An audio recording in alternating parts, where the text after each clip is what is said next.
Hi folks, thanks so much for joining us and your purchase of the Hex template. In this short video, I just wanted to sort of introduce the template, talk a little bit about some of the changes we made. If you purchased from previous templates from us before, we've gone from generation 10 to generation 11 to generation 12 now, and we're using the latest Bootstrap styling, coding, and CSS frameworks to keep up with mobile design and new devices and tablets coming out pretty much every month. So with that said, when you go into your site or when you view your site in your web editor, we'll use Expression Web here as an example. In the library folder, if we expand that, we have pages, shared, and sliders. And if we expand the shared folder, we'll see that we have just a few pages in here. In this example, we have a couple of copies. We can just delete the copies if you don't need them. And in here we have the contact form, or for any forms used at the bottom of your pages.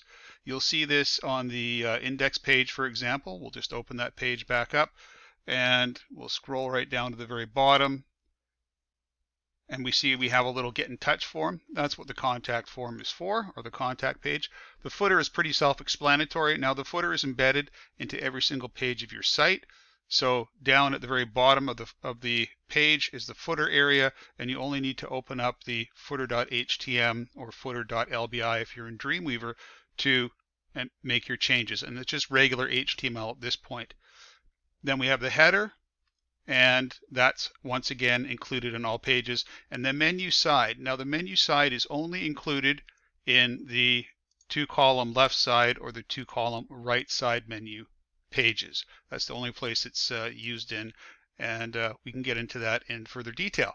So with that said, that's a little bit of an update. You'll see a lot fewer library pages. We do have a couple of assets that we're using for the for our photo galleries, but the majority of the actual include pages and assets that we used to load in, we've reduced that by a fair number.